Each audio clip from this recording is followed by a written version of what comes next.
Hello again, everyone. First off, Happy New Year to you all. I would have had this up a week earlier, but there were some things that happened in between. One of those was a death in the family that happened right around Christmas, so I kinda needed a bit to collect my thoughts. But I'm okay now, and I'm excited to get rolling on with our next review, Thomas's Sodor Celebration. Thomas's Sodor Celebration was first released on VHS on March 8, 2005, distributed by Hit Entertainment. This tape was to commemorate the 60 years of the long-running Wooden Railway series. So, a special edition Gold Thomas was released with this VHS and DVD. However, this was not the only special edition train you could get. Some releases show you could get either a Silver Percy or a Bronze Diesel. Those specifically came with songs from the station and Calling All Engines in a 3-pack to get all the special edition trains and the 60-year DVDs together. The DVD was then released sometime in 2006, and there were so many ways you could get it. Either on its own, with either one of the bonus trains, another of the double feature pack with Steamies vs. Diesels, an Easter pack which was released in 2010, and 3 DVD packs. Now there is something that I do need to point out, and that is the bonus features compared to the US and UK release. While they both share the same episodes and song, the bonus features are very different.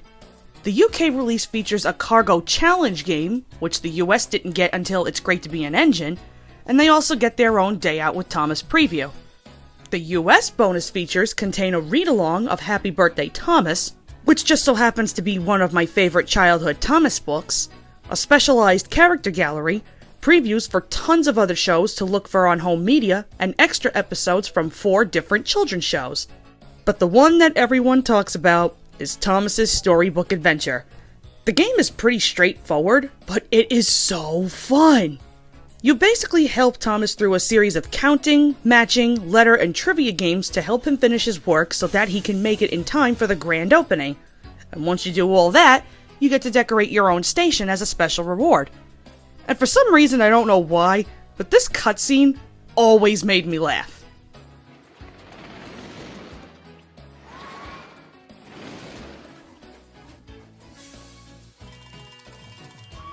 Oh no! There are 3 runaway troublesome trucks. They're headed toward the new rail station. The only way to stop them is to pull the switches and redirect them to another line. I'll admit the animation has really not aged well, but for its time, it was pretty cool. By far, it's one of my very favorite features on this DVD. Alright, so that does it for the history. Now let's review our episodes. So Sodor Celebration features 7 episodes from Season 8, all narrated this time by Michael Brandon. Thomas Saves the Day, Don't Tell Thomas, Fish, Halloween, Spick and Span, Chickens to School, and Thomas and the Circus. Another really interesting mix. So let's start with our first, Thomas Saves the Day. A new station is being built, and Thomas is assigned to work with some other coaches besides Annie and Clarabelle. This becomes a problem when Thomas can't go around a difficult bend on his branch without them. He ends up crashing, and after being so worked up, he then fears he's not a useful engine without his faithful coaches. But that's all put to the test when some runaway trucks nearly run into the station, and Thomas rushes off to save the day. Already we're starting off with a bang! My god, what an episode this is! Yes, I know this episode shares the same name with the US dubbed Season 1 episode, but it doesn't really fit here. This one? Oh, yes it does. I really like the connection that Thomas has with Annie and Clarabelle when they help him across the difficult bend. I don't know why they waited to tap into this part of Thomas's branch line, since after this we never see it anymore, but I guess I'm not entirely bothered by it. The crash? My god, is it crazy! And the runaway scene? Whew, what a freaking rush. The only question I have is, why did Thomas suddenly derail, but the trucks made it around just fine?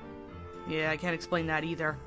Overall, Thomas Saves the Day is a fun, energetic rush to kick things off. Definitely one of Season 8's best. I'm giving it a 10 out of 10.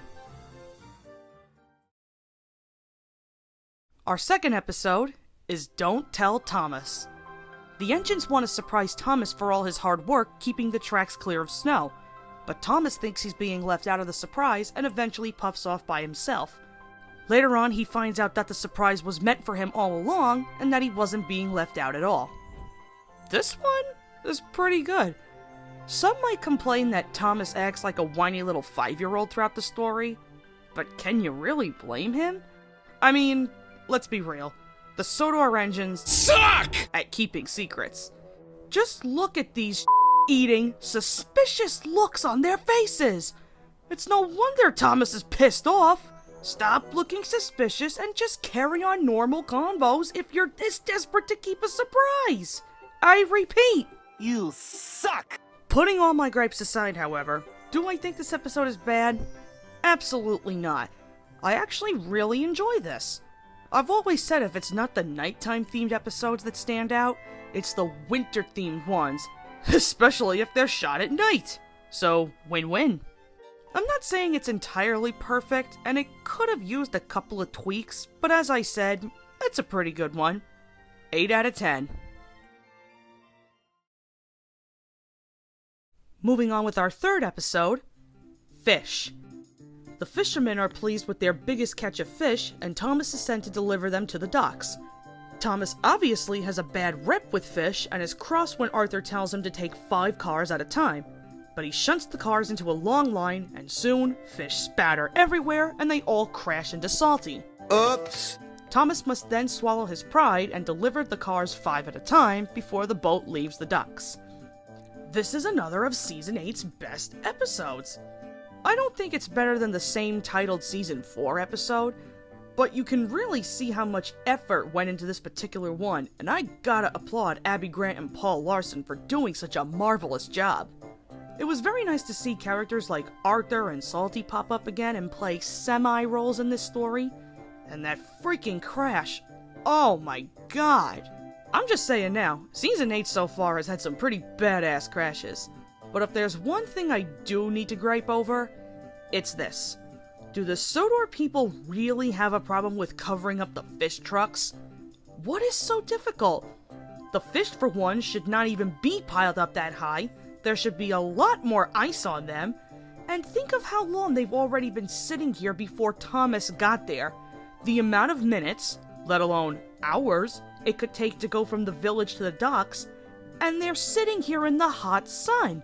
They're not the least bit worried that this fish could possibly spoil? You'd think they know this stuff by now. But regardless, I still find it very enjoyable, with a nice set of characters and a very fun story. 9 out of 10. Now we come to our fourth episode, Halloween. Thomas and Emily are assigned to go to the smelter's yard to pick up a load of iron, but because it's Halloween, things begin to play tricks on the engines, including the mischievous Ari and Bert. A tarp then falls on Emily, and Thomas, Ari, and Bert all race back to the sheds, thinking Emily really is a ghost. Again, this is another of Season 8's best. Funny enough, this is my overall favorite episode of the whole season. It's not only fun, but it throws in that spooky theme to it that also makes it a bit creepy.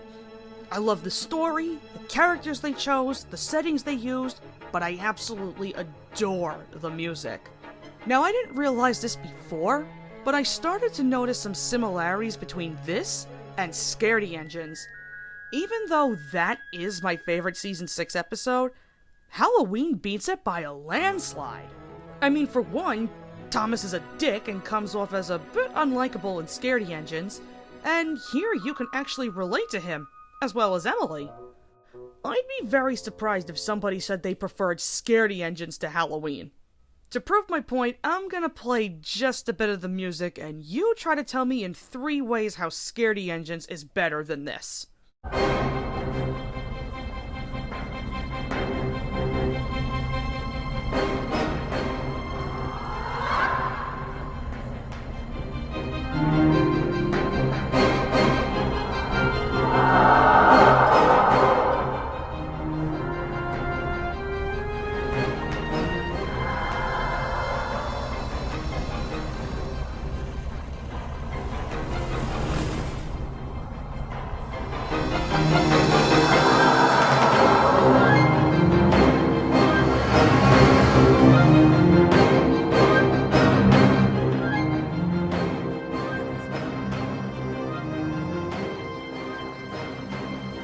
See, nobody can do it. But anyways, you can all see why I adore this episode so much.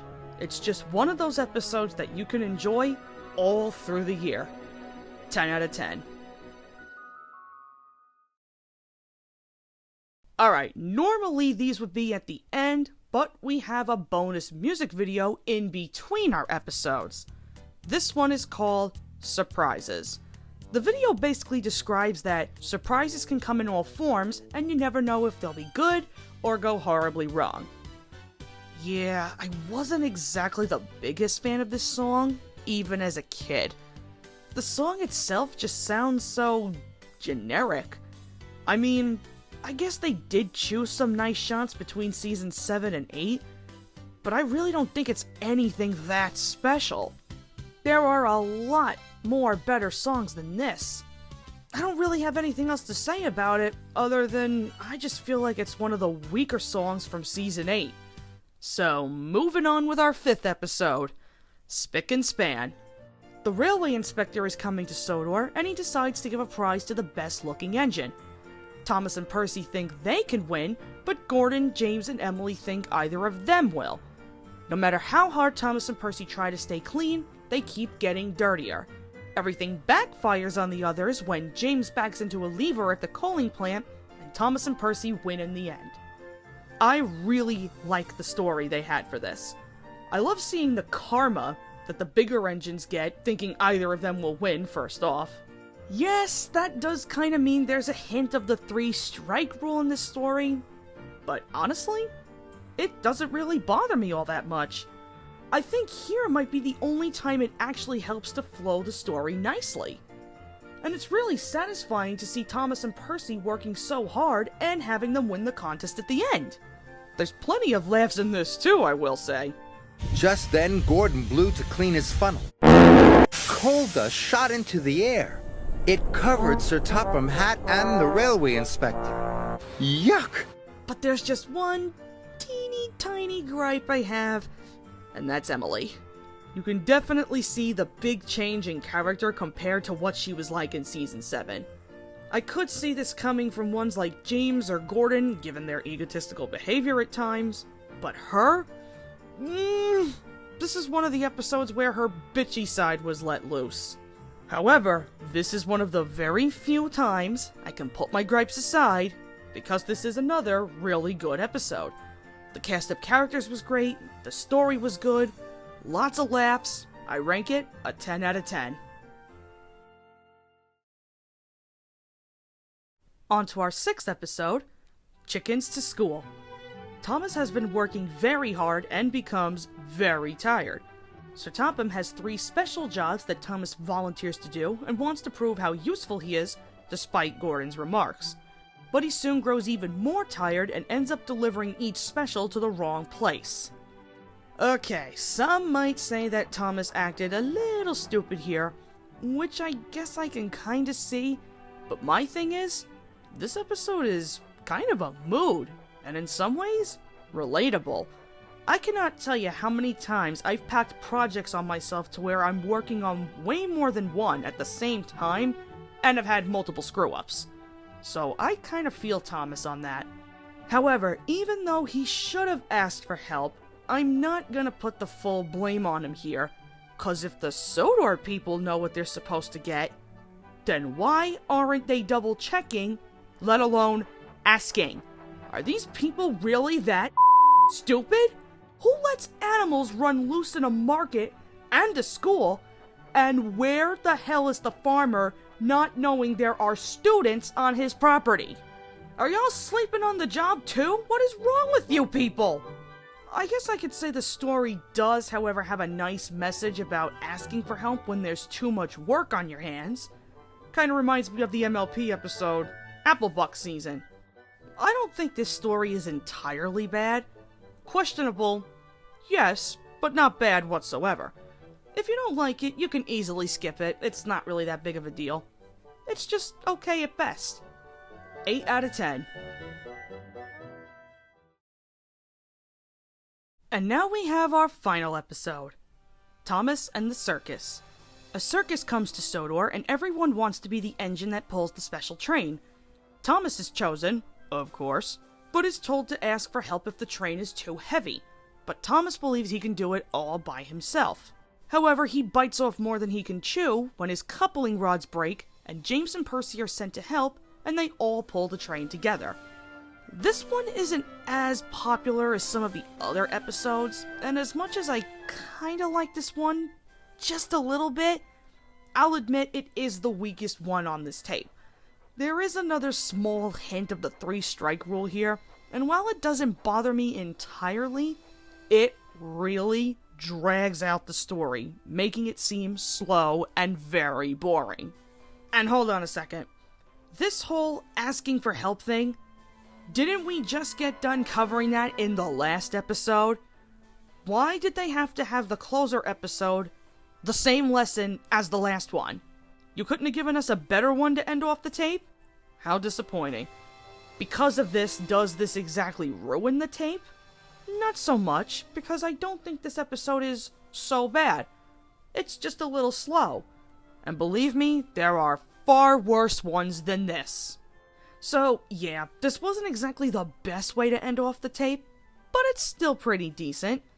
I give it a 7 out of 10. So, what do I think of Sodor Celebration? Hands down, I feel like this is one of the best releases from the hit era. While not entirely perfect, the tape has a very nice selection of episodes. DVD-wise, especially the US, has some killer bonus features that everyone will love.